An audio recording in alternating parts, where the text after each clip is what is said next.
আমি ওর শ্বশুর শাশুড়ি এবং ওর প্রথম স্ত্রীর সাথেও আপনাদের দেখা করে দিতে পারি। অনেক ও যা বলছে তা কি সত্য? তুই আগে যাকে কাজের মেয়ে হিসেবে পরিচয় দিয়েছে আসলে সে তোমার স্ত্রী। কেন করলে এমন? আমি তো তোমাকে জোর করিনি, আমি তো তোমাকে ভালোবাসি। সেই শুরু থেকে আমি তোমাকে ভালোবেসে এসেছি, আর তুমি আমার ভালোবাসার এই প্রতিদান দিলে। আমি নিরুপায় ছিলাম, তোরা বলছিলাম না তোরা আমার রাস্তার বলে বানাবো। এতদিন আমার ভালোবাসা ছিল একতরফা, কিন্তু যেদিন থেকে তোমাকে বিয়ে করেছিলাম ভেবেছিলাম আমি যেভাবে তোমাকে ভালোবাসি ঠিক তেমন তুমিও আমাকে ভালোবাসো। কিন্তু আমি ভুলছিলাম। তুমি কখনো আমাকে ভালোই বাসোনি, আর আজকের যে আঘাতটা তুমি আমাকে দিলে না, এর জন্য আমি তোমাকে কখনোই ক্ষমা করব না, কখনোই না।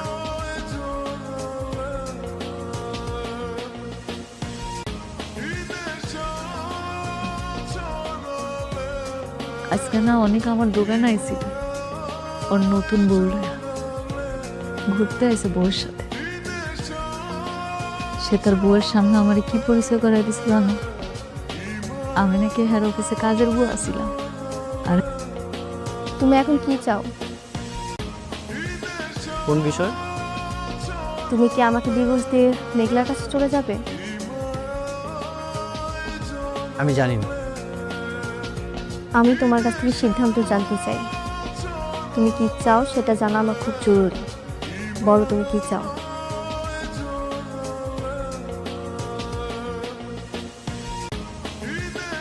হ্যালো, কি হয়েছে? তাড়াতাড়ি আমার উপস্থিত আহেন। মেঘলার বাবারে গুন্ডারা মারতেছে। যা, আর এক মুহূর্তের জন্যও আমি তোকে আমার চোখের সামনে দেখতে চাই না। যা। আপনার করোনা না আমগো দরকার নেই। তোমাদের বিপদে আপনাদের সাহায্য করাটাও না ভুল। তোমার বাবা অসুস্থ ছিল, তার অপারেশনের জন্য এতগুলো টাকা দরকার ছিল, কই কেউ তো 1 টাকা দিয়েও হেল্প করেনি, 5 টাকা পর্যন্ত দেয়। সব মিলিয়ে 5 লক্ষ টাকা দরকার ছিল। সেই টাকার জন্য তুমি বিয়েটা করলাম।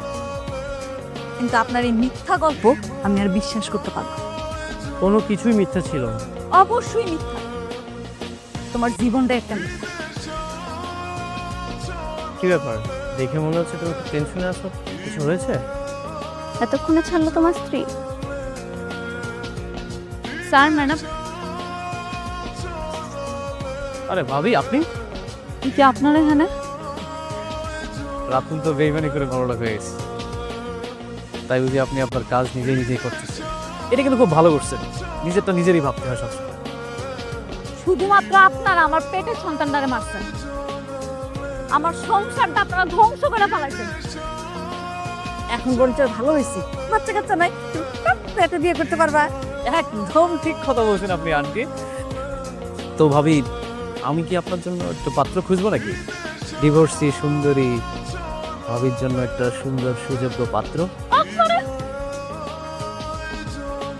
দয়া করে এখান থেকে চলে যান।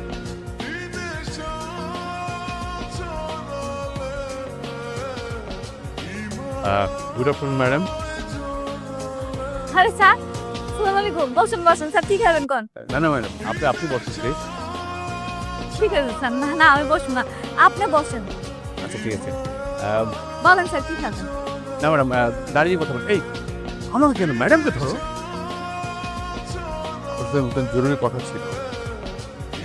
হ্যাঁ, জি স্যার বলেন, কি কথা বলতে চান?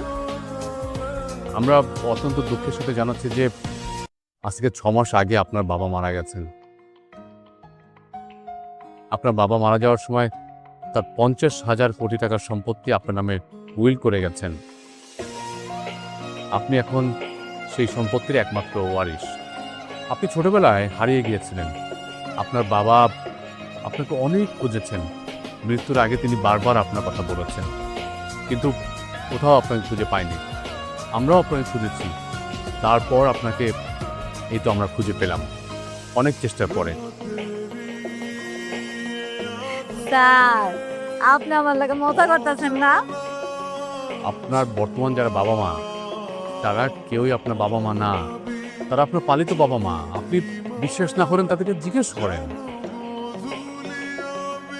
এটা হচ্ছে ভিআইপি ব্ল্যাক এলিট কার্ড। এখানে 1000 কোটি টাকা আছে। আপনি যদি আমার কথা বিশ্বাস না করেন, আপনি ব্যাংকে জিজ্ঞাসা করেন, আপনি জেনে যাবেন। এগুলা কি? এগুলো তো আমি বুঝি না, এগুলো কেমনি কি করে? ম্যাডাম, আপনি হচ্ছেন শালিমার গ্রুপ অফ কোম্পানির বর্তমান একমাত্র উত্তরাধিকারী। আপনি দ্রুত অফিসে এসে আপনার দায়িত্ব বুঝে নিন।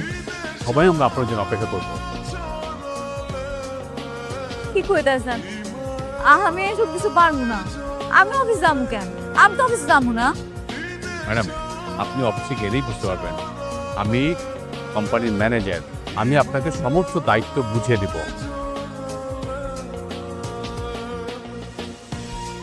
দিন, কার্ডটা রাখেন।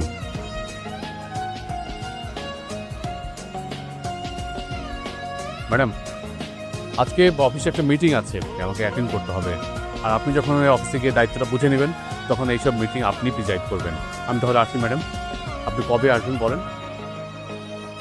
না, আপনি বুঝতে পারছেন 50,000 কোটি টাকার মালিক আপনি। আপনি কেন যাবেন না?